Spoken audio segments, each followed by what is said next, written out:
Motor ni bukan untuk menunjuk pun, tapi motor ni yang orang nampak terus rasa nak borak pasal dia. Ish, motor apa ni geng? Okay geng, ini dia Hanway Classic 400. So yang ni didatangkan dengan dua seat depan dan belakang. Kanan kiri tak adalah.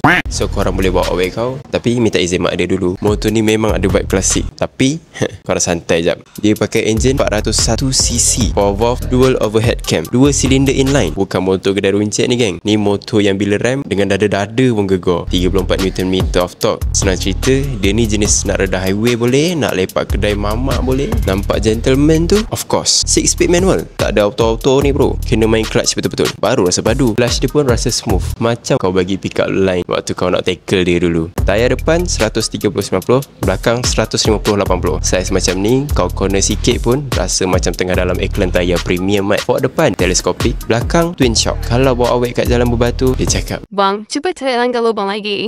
Berat dia 198 kg. Tangki minyak 13 liter. Maknanya apa? Maknanya kau penat dulu sebelum minyak habis. Hanway Classic 400 untuk korang yang minat gaya retro tapi nak feel modern. Takut spare part susah cari?